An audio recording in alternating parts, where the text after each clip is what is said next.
Hello, everyone, and welcome back to Nationals at Night, Episode 4.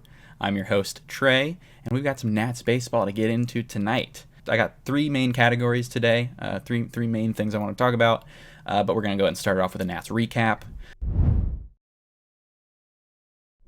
In terms of off-the-field stuff, there's actually been some interesting developments regarding the Masson Settlement. Now, if you're not aware, basically, I'll try to make it quick, but basically when when Montreal moved to Washington, Masson took over as its TV rights holder, and every 5 years they were supposed to negotiate how much Masson were to pay the Washington Nationals for TV revenue. And, basically what happened is Washington wanted a certain amount, and Masson said, So they've been in a dispute basically for years at this point. But miraculously, Masson finally acquiesced and gave that money, or is an agreement to give that money back to the Washington Nationals. Now, there is still a sticking point of 2017 to 2021 numbers, but from what I understand, it shouldn't be as difficult now that they've gotten the first bit out of the way. So basically, this can mean a couple of different things. One, the sale of the team could potentially be back on soon. Now, they still have to resolve the rest of the money, but that this is a positive step in that direction for a potential sale of the team. And, if they don't sell the team, you got $100 million to work with to, sign free agents or improve player development or hire new coaching or whatever, but you got some extra money now. So there's really not an excuse to at least spend some of it, right? Some people could have used that as an excuse. I would not, personally. I don't really think it's that valid. They're still billionaires, so they still have a lot of money. Anyways, regardless of that, that's a big positive for the fans. I think at the very least, the fans get to see a little bit of hope towards a potential sale of the team, because I think we're all starting to get over the Lerners ownership. Also forgot to mention what time it is. It's currently 1:28 a.m. in the morning, so that is when I'm recording today. But anyways, as for the on-field product, that it's not going well. And the first note under Nats recap on my notes just says bad. So yeah, I think that's pretty accurate, honestly. That kind of explains where we are. But since the last time the Nats have played the Braves, Astros, Marlins, and Cardinals, and they have not won any of those series, and they were swept by the Miami Marlins. So starting with that Braves series, it was in Atlanta. Honestly, I kind of wiped it from my memory, the first two games, because they were just ugly losses. But we managed to salvage Game 3. Go to Houston, same kind of story, really. Games 1 and 2 were, they were close, but were we really ever going to win? I don't think so. We weren't showing any signs of life. But yeah, again, in Game 3, they managed to at least steal one. So it's like, that's kind of where I was at, with those two series. I was like, if we can go 2-4, I'm okay with it. I mean, we hadn't been playing well before that, but I was like, all right, 2-4 against the Braves and the Astros on the road. Those are two great teams. So whatever. But you gotta have something for Miami, who, in fairness, the Marlins are playing really well. They are 10 games over 500. So it's not like this is a bum team, but you gotta at least show some fight, show a little energy, show a little anything. Pretty much not. I mean, it's just bad. It's ugly, sloppy baseball right now. At this point, I'm kind of the opinion that it's time to get a new staff in here to look at these guys, because the young guys aren't progressing, and in some cases they're getting worse. So something's got to change with that. But anyways, in those 4 series, I believe they win a combined 3-9. So not good. I believe that puts us at 4 wins this month, or 5 wins this month. So it's not good. It's the 22nd of June, so yeah, it's going to be the 24th when this comes out. So we'll see what happens tomorrow against the D-backs, I guess. But they got to start getting some kind of momentum going, or the free fall is just going to continue now. I hate losing. It's boring. It's not fun to watch. And I want to see the team play well, believe it or not. Anyways, I've already spent way too long on this recap, because I got a longer segment here that I wanted to go into, and that is going to be early trade deadline candidates. Okay, so the deadline isn't for another month or so. But it's time to start looking at some guys on the squad that are trade worthy, because we've signed guys to get traded in some cases, and we need to be looking towards getting some prospects back and developing them, hopefully. But let's not focus on that. Let's just try and focus on what we can speculate on. So there's quite a few players on the Nationals that have trade value, and there's a couple guys that need to be traded. And the first one I'll start with is Jeimer Candelario. Obviously, we signed him on a 1-year deal as a prove-it type of thing, and he's proven it. He's been really, really good. He's been able to hold his own with the bat. He's got like 20 doubles already so far this season. That's a lot of doubles. And the glove has been unbelievable. So he's got pretty good value. The only problem is it was a 1-year deal, so it's going to be a rental. So you're not really looking to get a ton back from that. You're trying to get like one really solid prospect or really solid player with some years of control. The teams that I'm looking at here that could use a third baseman right now, Marlins, Cubs, Twins, and now the Angels, who have just seen both of their third basemen go on the injured list. Rendon and Urshela, who I believe I read was out for the season, but there's like a second opinion thing, so maybe he's not. But either way, they might be interested in a potential trade. Now, I think the most likely spot will be the Marlins, because Gene Segura has just not panned out for them at third, and he's just not hitting well enough to hang. And, I think the fit there is probably the best as well, because when you're thinking about Miami, you're not thinking of a team that hits a ton of homers. You're thinking of, a lot of extra base hits in the gaps, a lot of singles and clutch hits, and, they play pretty solid defense, so they're going to want a solid defender. And Jeimer right now is, I think he might be first in outs above average for all third basemen, unless, it might actually be Ke'Bryan Hayes. But either way, he's way up there.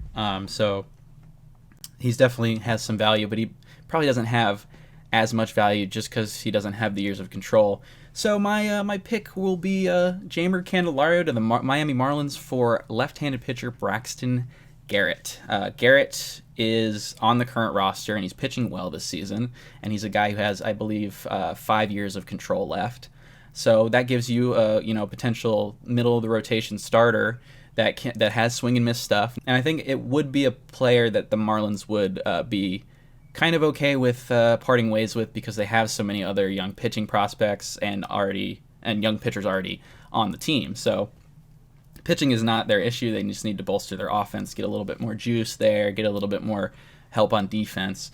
So I think any kind of, pitching prospect that's major league ready or already on the team is going to be what they're looking for. So Garrett there would make a little bit more sense to me. He can start or come out of the bullpen, but I would wager to guess he'd be a starter with the Nats. So that's my pick for Jeimer. Another guy who the Nationals really need to trade is Corey Dickerson, because he's, again, a guy on a 1-year contract. And I read some trade rumors about him, about the Astros looking for a left-handed bat.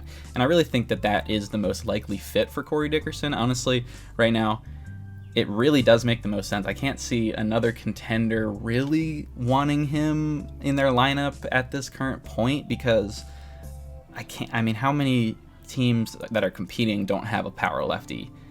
The reason why the Astros don't is because of Yordan Alvarez and Michael Brantley being injured. So you could see Dickerson potentially going over. The Astros do not have a strong farm system at all anymore.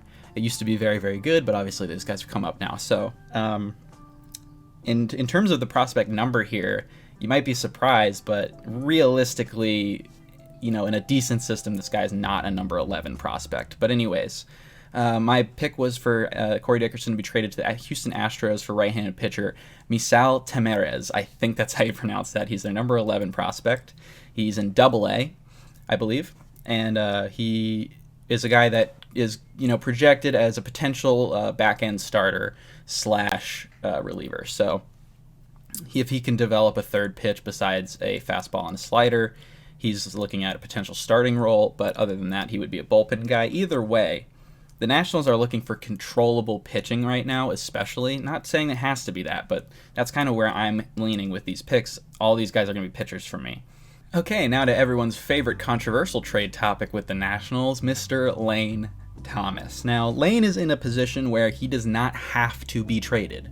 I want to reiterate, does not have to be traded. If you don't get a really good offer, you don't have to pull the trigger yet. Now, he is playing as well as he's played in his career, so some people could say you got to sell high, but that's what I'm saying. Sell high, sell real high, because this guy still has 2.5 years of control, and he's very streaky, and odds are eventually he would hit like this at some point again. So hopefully you don't miss out on anything. But I think that the Nationals should be aiming high with a guy like Lane Thomas right now, because realistically there's not a whole lot of righty outfield options that are this good against lefties right now for contenders to be looking for. He's actually definitely in a good spot in terms of like value, because just the way the market is dictating things at the moment. So he's been getting a little bit of hype, and I feel like that could actually bring about a decent return, because like I said, he's got 2.5 years of control left. So the Nationals would still retain him for 2 more seasons, even if they did not trade him this time. So you do not have to pull the trigger, but if you get a good offer, you got to listen. And I think that there's a few teams that could use a righty bat in their lineup right now. And so I'll go ahead and say I like the Guardians and I like the Mariners the most. Those two could use some pop in the outfield spot from the right side right now. And the Yankees, who are missing Giancarlo Stanton's production at the moment. He just hasn't performed very well. Now, I think the most likely candidate would be the Guardians, and I put together... this is kind of a ridiculous trade package, if I'm being honest, but I'm going to go ahead and say it anyways, because I do think you should aim high here. I don't think you need to make a deal that isn't up to par. So my proposed trade would be Lane Thomas and potentially one of our relief pitchers that I will list later for right-handed pitcher Tanner Bybee, left-hander pitcher Doug Nikhazy, and one of the three of the left-handed pitcher Tim Herron, right-handed pitcher Hunter Gaddis, or right-handed pitcher Xavion Curry. Tanner Bybee was the 6th prospect in their system last season. He is now graduated prospect status. Doug Nikhazy, left-handed pitcher, is their 27th prospect this season. He's in Double-A, projects as a left-handed reliever that the Nats really, really need. And then you also could potentially get Tim Herron, who's a lefty reliever who's shown some promise, has some good stuff, is their number 23 prospect currently. And then Hunter Gaddis is their number 25 prospect, and Xavion Curry was their number 11 prospect last season. They're both right-handed pitchers. So, again, these are guys with a lot of years of control. Tanner Bybee just made his debut this season, so he would almost have... It would be like kind of what Josiah Gray was when he came over, basically. Doug Nikhazy's in Double-A, so he's probably a season out, I would say. He might come up later in the year. The Nationals have had some reliever injuries that I'll get into in a minute. And then the add of one of those other 3 players is kind of a throw-in a sense, because they haven't really shown anything at the big league level yet, but they are, they're in their top 30. The Guardians have a good farm system, so it's not like the 27th prospect is bad. He's probably as good as this number 11 prospect for the Astros. So that's kind of where I'm leaning there. That's definitely an overpay for the Guardians. I'm not even going to front. But, they might be willing to go for it, because that division is not good, and they're still in it despite playing pretty poorly to start the season. Okay, and final position player that I think could be traded is Joey Meneses. The problem is I have absolutely zero clue what his possible trade value would be, because he is such a unique case of a guy who never came up as a young player and who is on a full service time. He's playing for the league minimum. He has 6 years of control at age 31, which is very strange. That's not something that happens all the time, especially with a position player. Pitchers sometimes have that happen. But position players, it's very rare. So it's kind of a weird spot, because I don't know how other teams value those years of control, because he's older. How valuable are his age 35, 36, 37 arbitration seasons going to be? I don't know. Nobody knows. It's not like he's lighting the world on fire right now. He's hitting about league average, but he has a reputation, I guess, kind of as like this clutch hitter and this guy who can get really hot. And maybe a team, his exit velos are pretty solid, so I think a team would be willing to potentially, take a shot on him. But I don't really know what the Nats would be looking for in return. I don't really know how other teams value him in terms of years of control. I would say that they probably value that a lot less than, the actual amount of years. They probably are looking at, Joey as a rental / a guy that they might have as a DH for another season. I'm not sure that he's viewed as a dude. Sorry about my chair. I'm not sure that he's viewed as a guy who is a long-term piece. So in that case, you're probably looking at not a whole lot of value getting back for him, in which case I probably wouldn't move him at this point. And if potentially he could potentially get hot for a month, and then you're talking about something different. But I feel like you could probably hang on to him if you don't get a good offer, and hope that he gets hot at some point next year and try it again. So now we got our 3 relievers here that I am looking at. First things first, we have Carl Edwards Jr., who unfortunately, really bad timing, goes on the injured list with shoulder inflammation because he is on an expiring contract. He has to be traded. He's got to go. Even if it's for a bag of chips, like you gotta get something for him, because he's not going to be here next year, and he's not incredible. I mean, he's doing okay, but now that he's injured, it's really a bummer. So you're probably gonna have to package him now, whereas he might have been able to snag you a prospect by himself if he wasn't hurt. But I've also got Kyle Finnegan and Hunter Harvey, who are in a little bit different positions. They have multiple years of control left. But I think one of them's got to go, and I think it's probably Finnegan if it were up to me. Teams need relievers, and Finnegan's not a guy who's going to be here when this team is relevant in the playoffs again. So I think you got to probably try to move him for something. I mean, I wouldn't give him up for nothing, but I feel like if you package him and Carl together, potentially you could see a decent return, maybe to the Angels. Look for Joe Adele. I know that's the one that everyone says, but I'm just jumping on that bandwagon. But either way, I think Carl's got to be traded, and then maybe you trade another one. I don't think Harvey's the guy that I would want to be moved right now, though, because he is making way less money right now than Finnegan, which doesn't. These guys are billionaires, so they should be able to pay their guys, but whatever. Anyways, I think that's kind of where we stand right now with trades. We'll probably be hearing more about actual proposed, mock trades later on, and maybe I'll go over some of those. I'm not saying any of these trades are going to happen this way, because they probably won't. But I just wanted to give you guys a basic, idea of who is looking to, be moved probably. Anyways, that was kind of a long segment. I'll try to keep these next 2 a little bit shorter.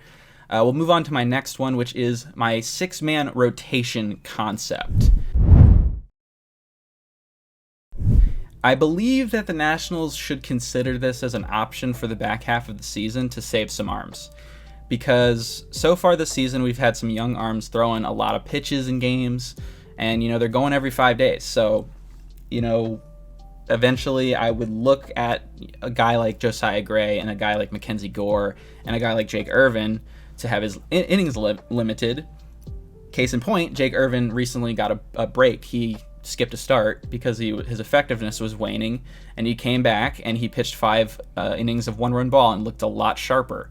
So I think it's potentially something to think about. Now, it is a little tough with Nats' current pitching situation in both the majors and in AAA. They don't have a whole lot, of guys that are ready right now. You're probably looking at Corey Abbott, who's on the team, taking over one of those rotation spots, or Yoanna Doan coming up and getting another chance, or somebody else. But I think it would be smart later in the season to consider that and just try to save some arms. They did it last year with Gray, where they basically shut him down. I don't really want to shut anybody down early, but I want these guys to not get their arms thrown out. And they have been going over 100 pitches a lot, especially Gray and Gore. So you're definitely looking to not blow those guys' arms out. I would say after the All-Star break, they should probably consider that.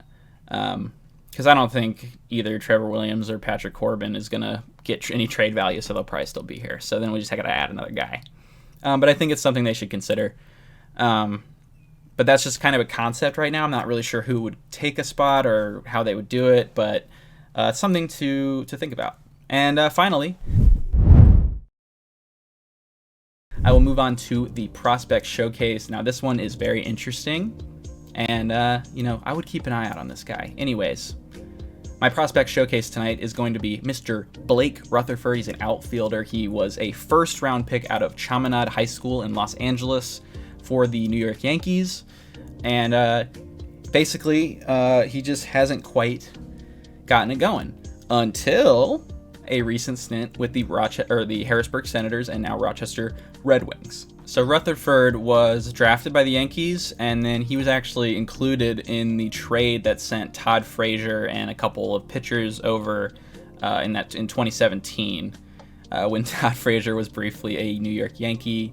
And if you guys do remember, he hit that weird freaking home run in the playoffs with the juice balls where he was like leaning out. It was crazy. Anyways, Rutherford was traded to the White Sox, and he never figured it out at the dish. He was just kind of a league average hitter with not a lot of pop, and the glove wasn't playing enough to get him enough recognition with his defense. So he opted to leave them after his time there had come to an end and signed with the Nationals. And he's found his power stroke, people, and that's really the difference here. In about 450 plate appearances last year, he had 13 homers, and in about 150 this year, he's got 8. That is a rate of potentially going 20 plus. That's a big difference for him, and you can see it in the slugging percentage in the OPS. He's never slugged anywhere close to this amount at any point in the minor leagues until this season. Now, you could say, oh, it's a fluke. It's only been this long, blah, blah, blah, blah, blah, blah. This guy was a first-round pick. That talent doesn't just go away, right? Anyways, the power numbers and the extra base hit numbers have gone up, and that is definitely of interest because, we're always looking for a new guy to come up and, take a spot somewhere. Somebody's got to take a spot because right now it seems like everything's up for grabs with the way that they've been playing and the way that the coaching staff has been coaching them. But I digress. So anyways, that's your prospect showcase, Mr. Blake Rutherford. And it's not going so great right now, but let's stick with it. And, hopefully they'll make some decent decisions in the future about the staff and the direction this team goes in the future. But anyways, go Nats, and I'll see you guys in the next episode. Peace.